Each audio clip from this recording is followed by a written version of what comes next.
Moi, c'est Guimoy. Je rachète de vieux rasoirs pour les retaper et les revendre. Mon but, c'est pas de faire de l'argent, mais plutôt de contribuer à préserver une partie de leur histoire. Bienvenue sur Guimoy Rasoir Vintage.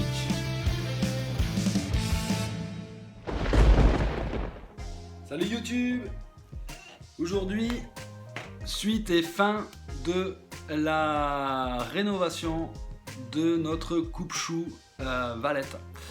Donc en gros, dans la partie 1, je vous avais laissé sur la lame. Donc la lame, c'était, il y avait une partie qui était encore en état d'électrolyse et l'autre qui j'avais bien commencé à nettoyer grâce au polissage en fait.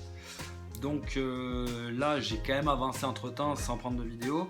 Donc j'ai mis les deux faces de la lame à l'identique. Voilà. Dans cette vidéo en fait je compte faire un polissage de finition sur cette lame avec une pâte marron et une pâte blanche. Donc la pâte marron je la mettrai sur un feutre et la pâte blanche je mettrai sur un disque de soie. Pour essayer d'avoir un résultat le plus brillant possible, le plus satiné, ou de faire ressortir un maximum la lame en fait. Voilà. J'ai investi dans un nouvel engin. Donc voici la bête. Je me suis chopé un petit Dremel. Donc en gros, par rapport à ma perceuse, ça va me permettre de gagner des tours minutes. Et d'être, je pense, à mon humble avis, plus efficace. Car là, je vais plafonner à 33 000 tours par minute. Donc, espérons que je ressente le gain d'efficacité avec ce petit joujou là. Ensuite, sur cette lame, je vais la passer à la pierre. Parce que je ne sais pas si vous vous rappelez, à la première partie, j'avais des accros ici et là sur le fil du rasoir. Donc il faut que j'arrive à rattraper tout ça. Donc j'ai chopé des pierres de 400 jusqu'à 8000. Et voilà, des pierres à eau. Il va falloir que je fasse mon petit taf comme ça. Ensuite, je vais le rechasser du coup.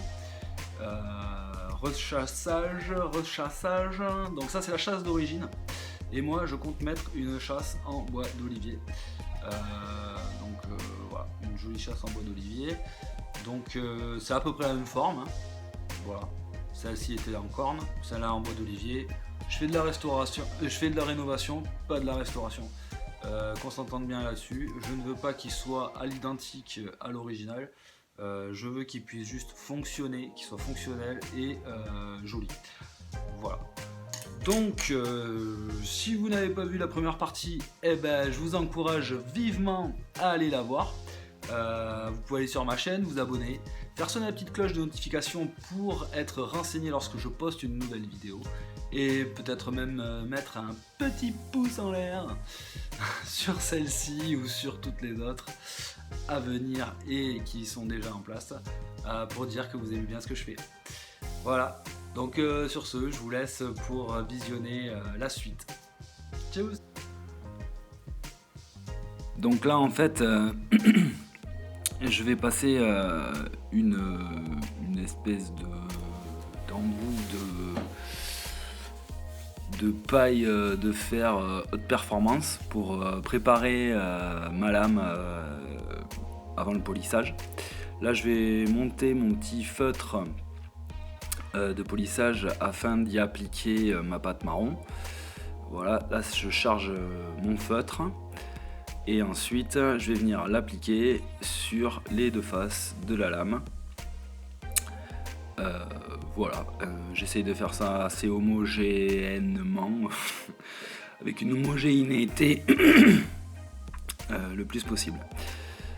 Voilà, donc là je charge mon disque de soie avec ma pâte blanche.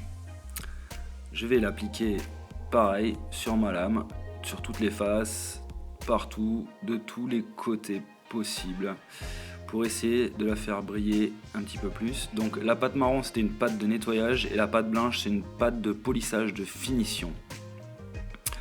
Voilà, donc là j'essuie, hop, pour voir le résultat.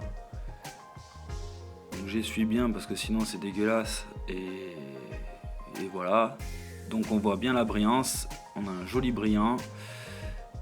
C'est pas une finition de dingue, mais c'est quand même pas mal. Donc là je vais passer à l'affûtage. Donc là j'affûte au grain 400, hein. C'est marqué en bas à gauche. Voilà. Donc il faut essayer d'être bien en travers et de taper sur toute la longueur du fil, hein. Et il faut faire exactement le même nombre de passes d'un côté et de l'autre, sinon on aura un fil déséquilibré en fait. Donc là on voit bien le brillant, hein. C'est pas mal. Donc là je vais changer de face de ma pierre, donc c'est des pierres synthétiques, hein. C'est des pierres synthétiques. Donc là on est sur le grain 1000. Toujours pareil, même nombre de passes de chaque côté pour être homogène. Hop, on voit le petit brillant du fil qui est en train de se créer en fait. Donc j'ai un petit souci moi, c'est que j'ai du brillant aussi au niveau du haut de la lame, là où vient s'appuyer la lame lorsque j'affûte. Donc là on passe à un grain encore supérieur. Hop, voilà, on utilise la largeur de la lame. Donc le must c'est d'être en biais, hein. Mon geste, je sais pas si c'est le meilleur, mais en attendant c'est celui que j'ai trouvé de mieux pour effectuer cet affûtage. Je change de grain. Hop, ça c'est le grain le plus haut que j'ai, c'est du 8000 de finition.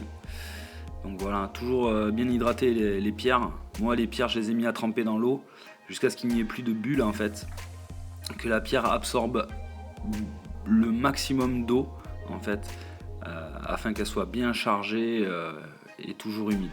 Et j'en rajoute encore après avec mon petit verre d'eau par la suite. Donc là je pense que je suis pas dégueu, hein.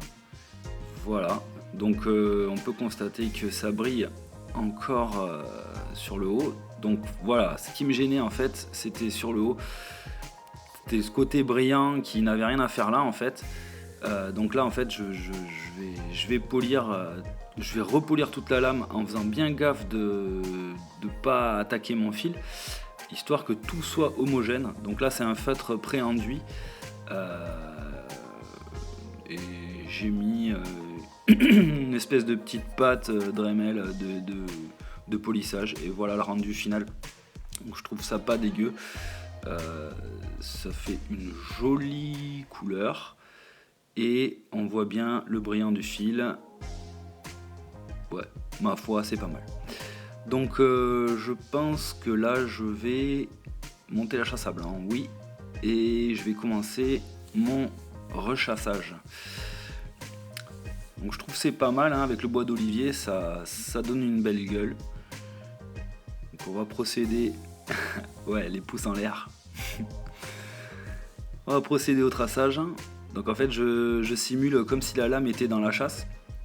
Et le petit trou, après je fais un espèce de centrage au niveau du bois.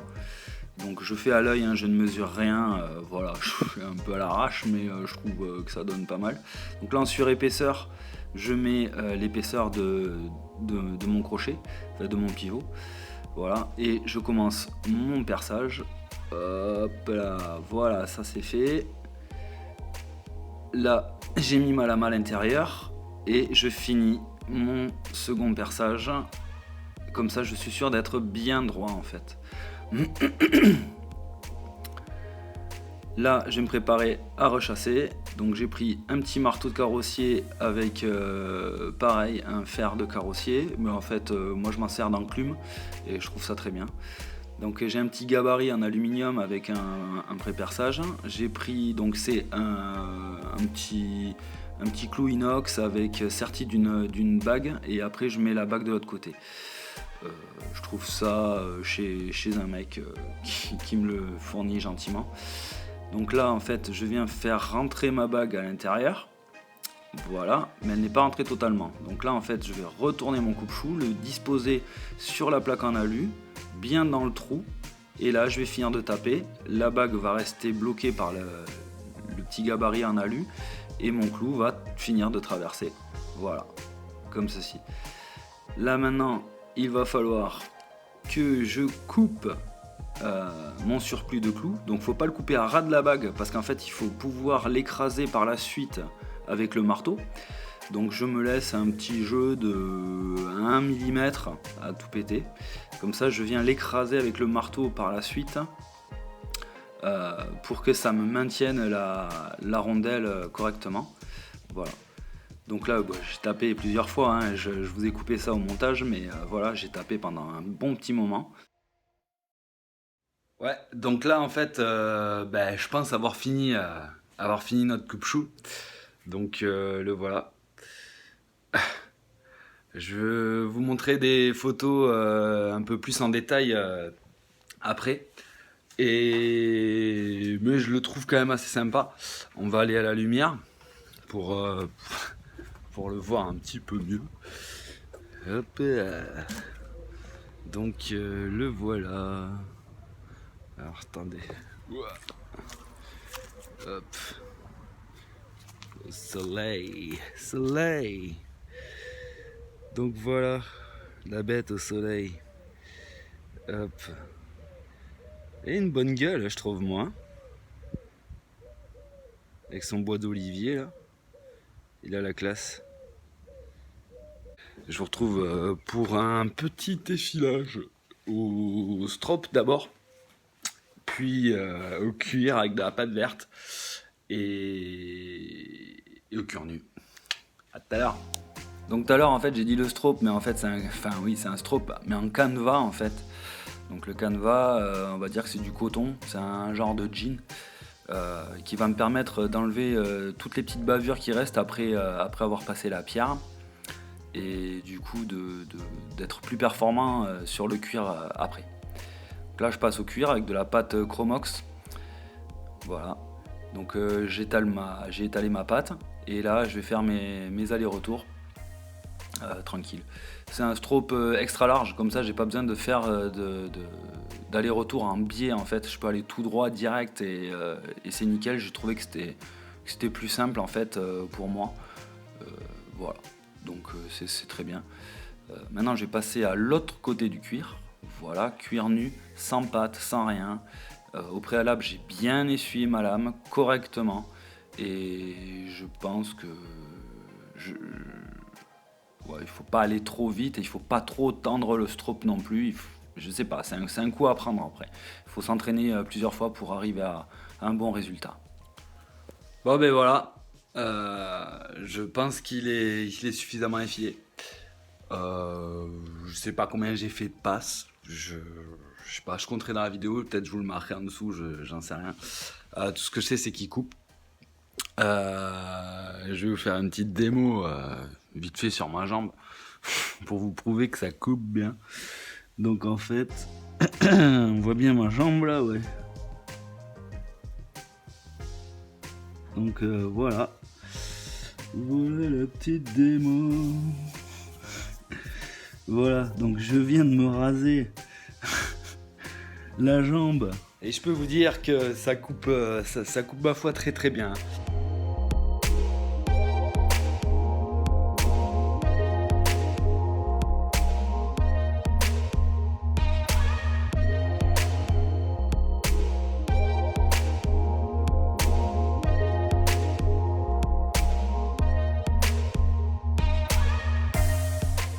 Donc comme promis, je vais le mettre en vente sur la page Facebook de Guimoy Rasoir Vintage.